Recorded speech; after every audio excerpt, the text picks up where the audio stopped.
factors. Now supposing when I am not producing anything, I am not hiring anyone, so my total variable cost is going to be 0. पहला question आपसे पूछ सकते हैं why cost के chapter में direct questions नहीं होंगे, 99% नहीं होंगे, ठीक है? तो होंगे क्या? ट्विस्टेड, वो ट्विस्ट समझते जाओ वो क्या होंगे, इसी में से होंगे। बोलेंगे why TVC is 0 at 0 level of output, भाई कोई बंदा एम्प्लॉय नहीं किया, there is no variable factor employed and there is 0 output, at 0 output no variable factor employed, so TVC is going to be 0. Okay हो गया? इसके बाद के नंबर्स पूरे चैप्टर में सिर्फ टीवीसी के नंबर्स याद रखने हैं, rest all schedules will be okay. वो भी क्यों? I give you the reason, it will be 6, 10, 15, 24, 35. Reason, let's understand TVC. नहीं सर, एक्चुअली मैंने बड़ी देर से लाइन थी ना मारी, तुम तो मारते रहते हो।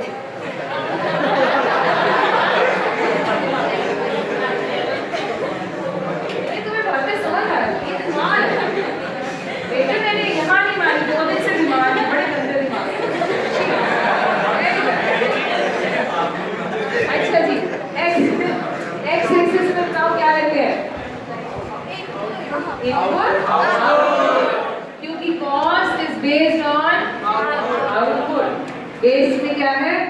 वापस बस इसकी शक्ल देखो जरा, पहले किस रेट पर है, अब रेट आइडेंटिफाई करने आ जाना चाहिए। इंक्रीजिंग है, डिमिनिशिंग है, नीचे की तरफ देखिए हमने बनाया कैसे, पहले ये ऐसा है diminishing, after that it is like this increasing. So 2 rates are combined here. कौन सी? Number 1, it is increasing at diminishing rate. Then at some point constant rate, constant होता नहीं, constant rate, and then increasing rate. Increase हो रहा है तो मैंने generalize कर दिया increasing at. ध्यान से सुने, TVC ग्राफ कैसा होता है? It is first increasing at diminishing rate, then at constant rate, and finally at increasing rate. Okay? अब ये क्यों ऐसा होता है, इस पे भी आएंगे। पहले इसकी शेप को क्या कहते हैं? हम इसको कहते हैं इनवर्स एस शेप। क्यों कहते हैं इनवर्स? देखो जरा, एस ऐसा होता ना, ये उल्टा है, यहाँ नीचे होना चाहिए था, ये ऊपर है, ये ऊपर होना चाहिए था, ये नीचे, इसलिए इनवर्स बोलते हैं। इजी टू रिमेम्बर ना, इजी। ये क्यों बताती हूँ बेटा, याद रहता है। इनवर्स एस, एस ऐसे था लेकिन इसको उल्टा करना था, जहाँ अप होना चाहिए था वहाँ डाउन है, जहाँ डाउन होना चाहिए था वहाँ ऑपोजिट है। अब रीजन बताना पड़ेगा, भाई ये क्यों कह रहे हो, इसका रीजन सुनते हैं। ये बनाना नहीं है पेपर में, लेकिन आपको समझाने के लिए मुझे बनाना होगा। आपने पहले ग्राफ देख रखा है कुछ ऐसा, कौन सा? No variable proportion total product. ध्यान से बात समझनी है, total product depends upon variable factors. ये इसका नाम क्या है? Variable cost. तो दोनों मत लाओ इसको, दोनों किस पे डिपेंड करते हैं? वेरिएबल फैक्टर्स पे। कॉस्ट किस पे डिपेंड करती है बेटा? वेरिएबल की वेरिएबल फैक्टर पे ना। तो इसका मतलब इसकी शक्ल ऐसी इसलिए है क्योंकि इसकी शक्ल ऐसी है। कैसे? दोबारा से, मैंने एक बात बोली थी, production and cost moves in the same direction, opposite? Same opposite. More production, opposite direction. ठीक है, पक्का? ज्यादा प्रोडक्शन करो तो कॉस्ट कम पड़ती है। अब इसको इससे प्रूव करते हैं, लेट्स सी कैसे। जैसे जैसे आपने वेरिएबल फैक्टर बढ़ाए, इनिशियल फेज में हर बंदा ज्यादा से ज्यादा प्रोड्यूस कर रहा है, आपकी प्रोडक्शन फास्टर रेट पर थी तो आपकी कॉस्ट लो रेट पे होनी चाहिए। आपकी कॉस्ट लो रेट पर होनी चाहिए, वो बंदा आपको लेस कॉस्टली पड़ता है क्योंकि वो ज्यादा प्रोड्यूस कर रहा है due to better utilization of fix factor increase in efficiency of variable factor, and third heading indivisibility of fixed factor. ये कहाँ से लिए मैंने ये? रीजंस पढ़ रखे हमने, रीजंस करे थे जो 415 वालों को लिखने का मौका नहीं मिला, मिलेगा जरूर देंगे। उस टाइम पर हमने पढ़ा ईच फैक्टर, हर जो अगला बंदा आपके पास आ रहा है आपने उसको काम डिवाइड कर दिया। चिराग चेहरे इधर को निकाल ले बाहर को, तुम्हें कह रही हूँ इधर तो कर लो ना, दिख नहीं रहा। हर नया बंदा आपको ज्यादा से ज्यादा काम दे रहा है, क्योंकि वो ज्यादा प्रोड्यूस कर रहा है इसलिए आपको लेस कॉस्टली पड़ता है। मेरी बात आ रही है सबको समझ में? ओके, अब क्या बोला? This is increasing at which rate?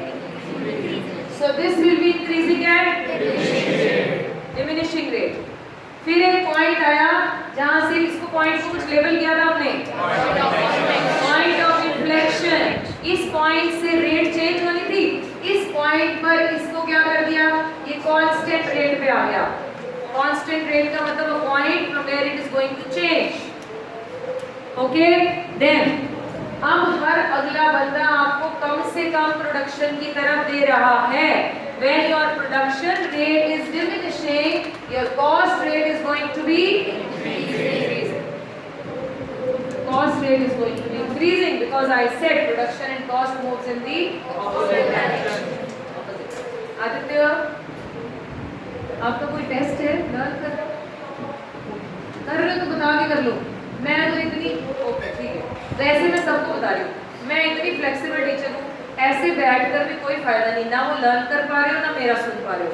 मैं तो इतनी ओपन हूँ, आप बोलो मेरा टेस्ट है, मैं लर्न कर लूँ, उधर बैठ के बैठ दो, करके देखो क्या ना नहीं हो।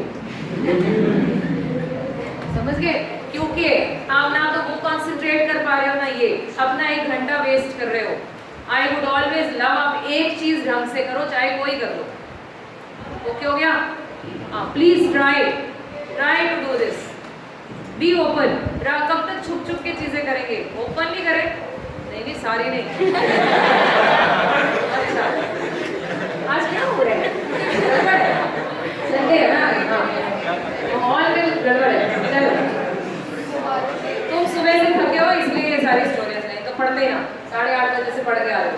दैट इज वाई शक्लों की इतनी 12 बजे हुए हैं कि यहाँ खड़े होकर देखो, रिकॉर्डिंग तो तुम्हारी करके दिखानी चाहिए कि देखो जरा अलग बीमारी। इसलिए आपको लाइट करने के लिए ऐसी बातें, और ऐसी बातें आपको लाइट करती है, डायरी की तरह। चल आ जाए, आप शुरू करें आगे। Now I repeat quickly, production अगर तो एक लाइन में लिखना हो, अगर प्रोडक्शन लिखना हो कि इसकी शक्ल ऐसी क्यों है, तो बोलो जी due to law of variable proportion. That's the answer. They will ask you why DVC is inverse S-shaped curve. It is due to law of variable proportion. If they ask you for more marks, then add the material. कैसे? ये दोनों बनाने नहीं है, कभी नहीं बनेंगे, जरूरत नहीं पड़ेगी। बाय चांस पूछ ले, आपको पता होना चाहिए, आप लिखेंगे because we know production and cost has a negative relation. With an increase in production, cost falls. So when total product was increasing at increasing rate, the total variable cost was increasing at diminishing rate. जब इसकी diminishing rate आई तो इसकी increasing rate कर दी जाएगी, diminishing। एक point और inflection पर क्या हो गया था? constant।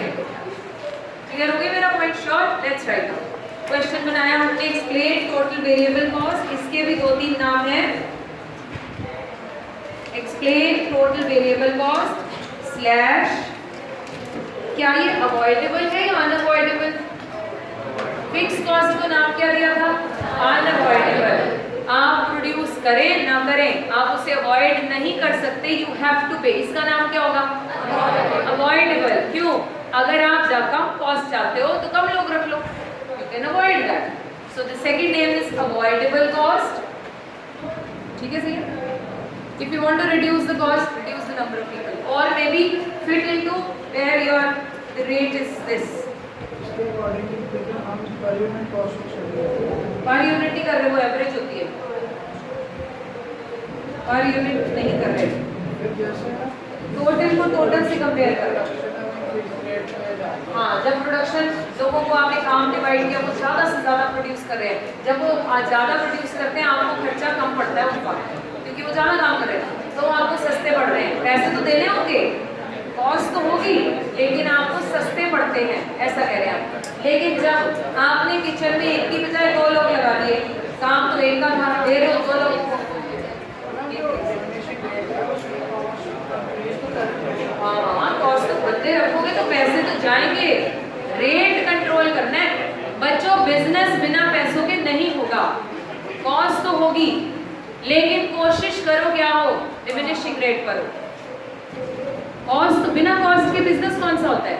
कॉस्ट तो होगी, रॉ मटेरियल भी चाहिए होगा, the other things will also be required, okay, labour भी चाहिए, so it means cost will exist, it is increasing, I am writing, but at least control the rate. Which rate is good? Diminishing हो, जितना बचे उतना अच्छा, right? लिखिए अगला name prime cost, prime PRIME, prime cost, पहले लिखा था avoidable, prime, direct, direct, special, direct, special, right? Answer लिखिए, it is that cost, it is that cost which changes with the change in output, which changes with the change in output. Example, which changes with the change in output. Example, wages to laborer,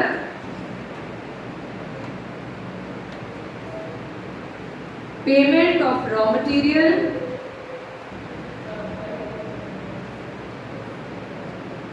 cost of fuel and power.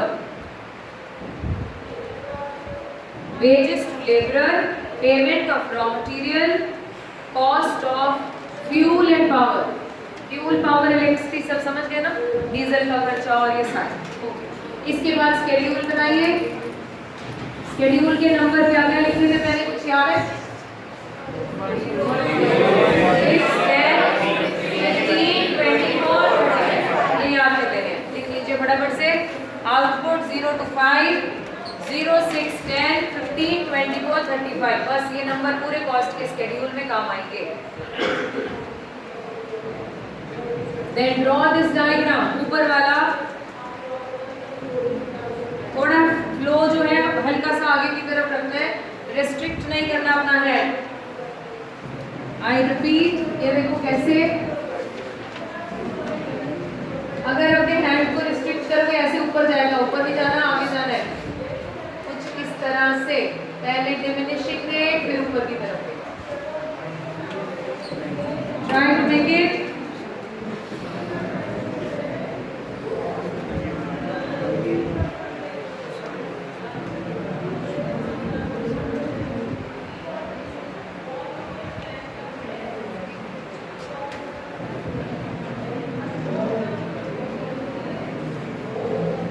Rates define कीजिए, diminishing rate, increasing at, पहले लिखा है diminishing, फिर constant rate, फिर increasing rate.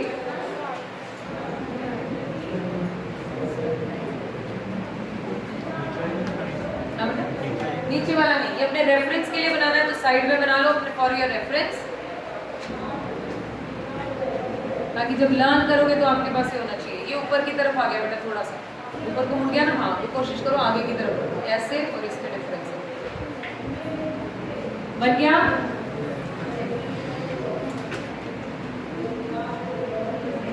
Points लिखते हैं इसके नीचे,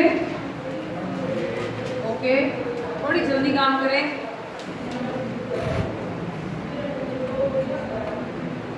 PVC is inverse S-shaped curve. PVC is inverse S-shaped curve as initially it increases at, as initially it is increasing at diminishing rate, then at initially increases at diminishing rate, then at constant rate, and finally at Therefore, your diagram finally at increasing rate.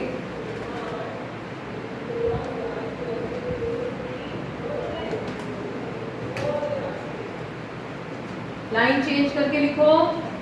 Its shape is due to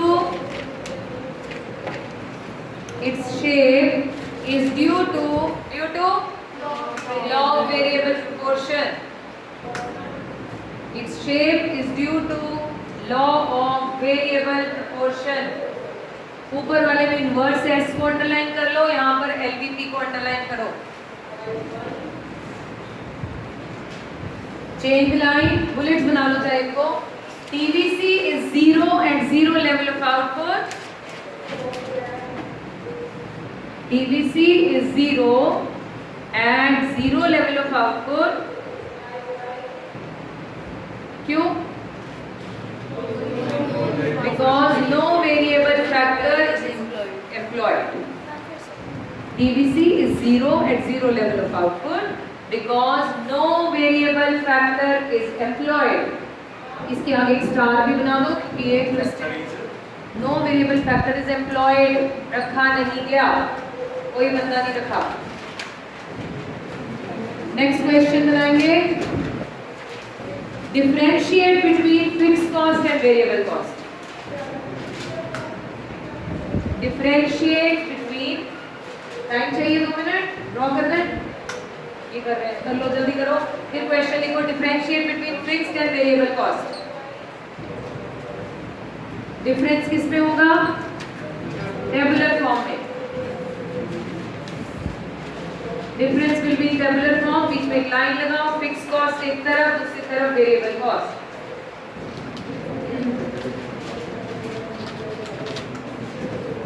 बहुत बड़ा नहीं है, 3 4 5 है total. सबसे पहले क्या लिखेंगे? दोनों के मीनिंग लिखेंगे. Let's write down. Fixed cost में लिख रहे हैं fixed costs do not change with the level of output. Fixed costs do not change with the level of output of a firm. In fact, they exist. Change with the level of output of a firm. In fact, they exist even when output is 0. दे को काट के it लिखो. दे को लिखो. Even it exists when output is 0. दूसरे में आ जाइए variable cost. Variable cost changes with the level of variable cost changes with the level of output.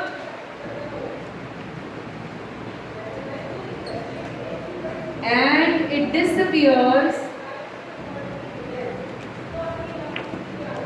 when output is 0. It disappears when output is 0.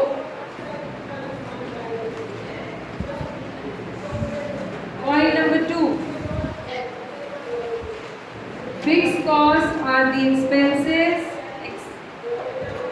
Fixed costs are the expenses on fixed factors of production. Fixed costs are the are the expenses on fixed factors of production. The other side, variable costs are the expense on variable factors.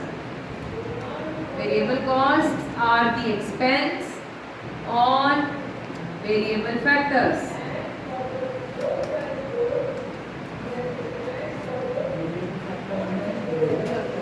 Labour variable ही होती.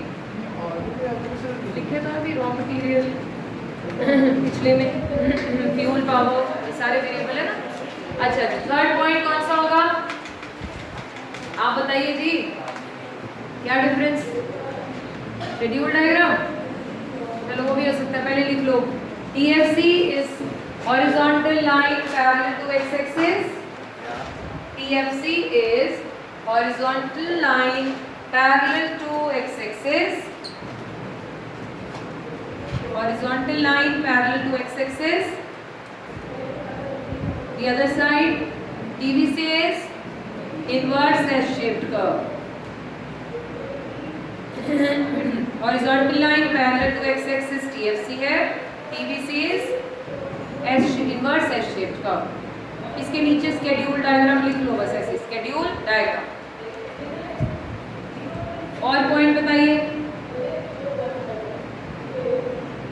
और कोई fixed and variable को कर रहे हैं, time period हो सकता है, शॉर्ट रन लॉन्ग रन हो सकता है. देखिए, fix cost do not change, fix cost do not change during short run, fixed cost do not change during short run. Diagram बनाना नहीं बेटा, सिर्फ लिख दिया, पीछे से ले लेना है.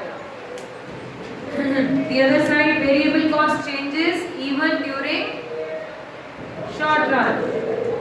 Variable cost changes even during short run. Even during क्यों लिखा?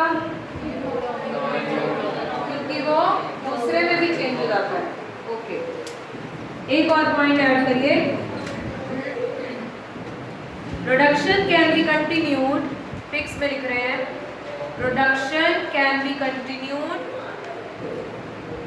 Even when fixed cost are not recovered. Continued even when fixed cost are not recovered.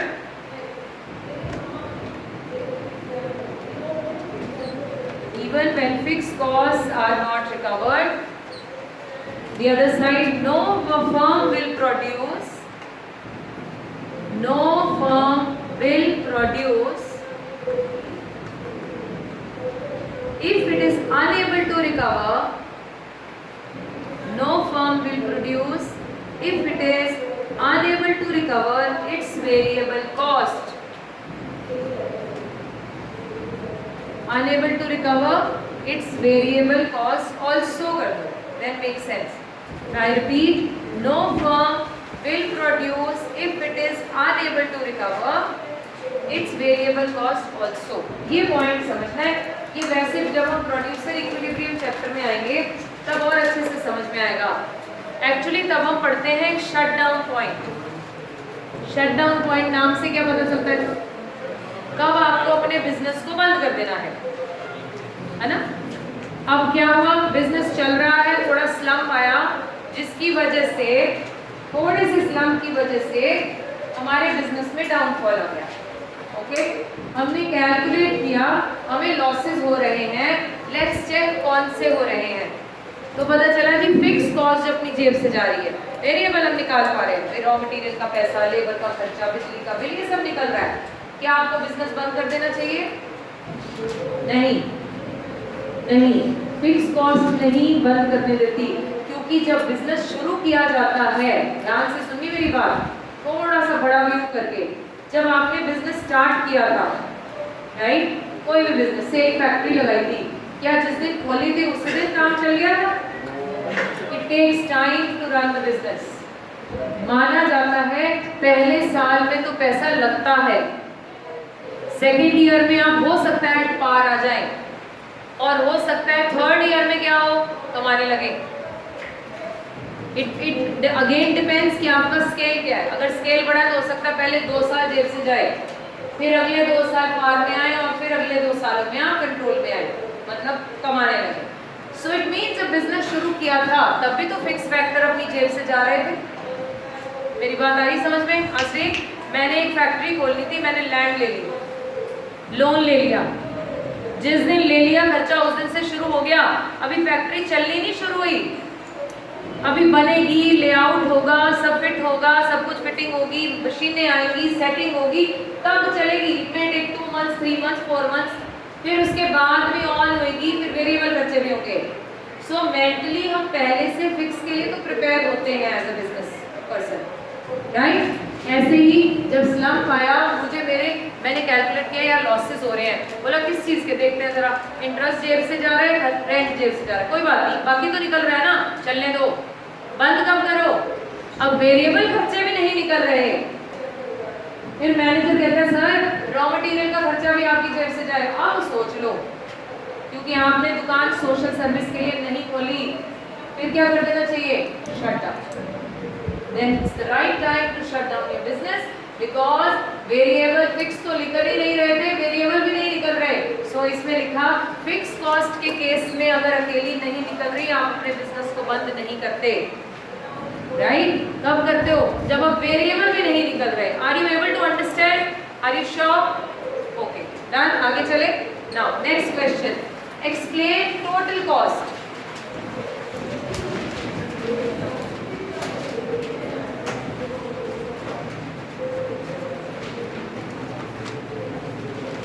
Explain total cost.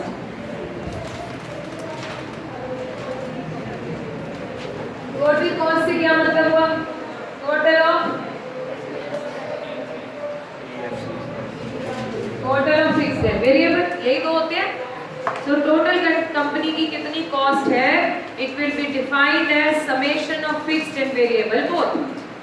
TVC के नंबर्स हमारे पास हैं, TFC के याद है कितने थे?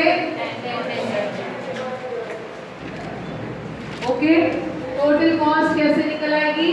टीवीसी में टीएफसी को प्लस करके, आशीष प्लस करके, 10 प्लस 0 10,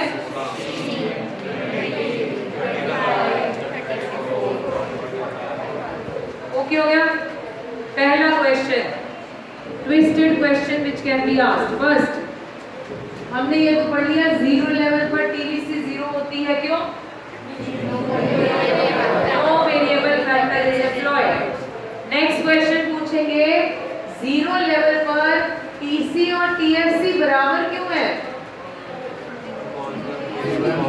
टीसी और टीएफसी जीरो लेवल पर इक्वल है, बाय हम कहेंगे सबसे पहले टीसी के दो बच्चे हैं, टीवीसी एंड टीएफसी। टीवीसी ने कोई पैसा नहीं दिया, फिर जो टीएफसी ने दिया तो पापा के पास उतने ही होंगे। सिंपल वे टू रिमेम्बर, पहले do mention TC is summation of. अब जल्दबाजी में कहते हो जी क्योंकि टीवीसी जीरो होता है। अरे भाई टीवीसी जीरो तो सेंस बन गया? नहीं बना। पहले बताओ TC is the summation of two factors, two variables, two components, right? इन दोनों में से एक जीरो है तो फिर इसी के बराबर होगा। कोई है जिससे नहीं बात समझ में आई?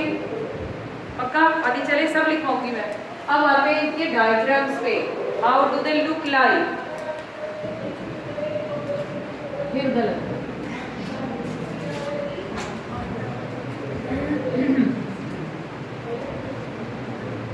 बेस में क्या? यहाँ तीन चीजें। अब मैं टीसी का अकेले का ग्राफ नहीं बना रही, ओके? टीसी का अकेले का ग्राफ देखना है तो कुछ ऐसा दिखता है।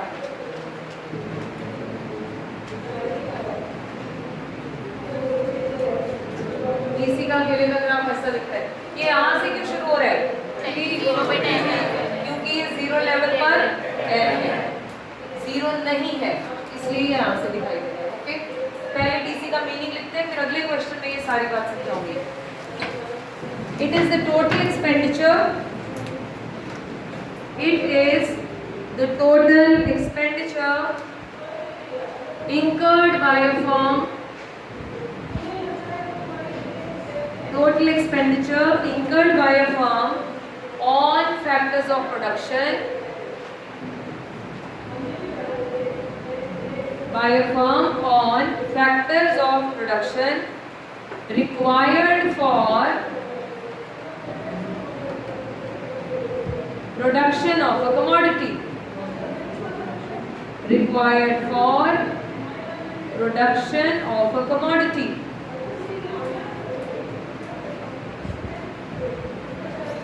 नीचे लिखा अगली लाइन में, TC is sum total of, TC is sum total of TVC and TFC. Sum total of TVC and TFC at various levels of output. At various levels of output. नीचे फॉर्मूला लिखो उसका TC का, ऊपर दिया हुआ है TC is equal to TFC plus TPC, it's written here. लिख लिया? बस ये मीनिंग हो गया, क्योंकि इंडिपेंडेंटली इसको नहीं पूछते। अब जो पूछते हैं नेक्स्ट क्वेश्चन बनाएंगे, explain the relationship between TC, TVC and TFC, तीनों को TC, TVC and TFC, total की फैमिली इकट्ठी। 3 to 4 मार्क्स। रिलेशनशिप में सबसे पहले क्या दिया जाता है? सबसे ऊपर इनको meaning of TC, TVC, TFC, meaning of TC, TVC, TFC हो गया। देन क्या बनेगा? स्केड्यूल बना ले, फिर डायग्राम समझेंगे। शेड्यूल, स्केड्यूल जो बनाना बना लो।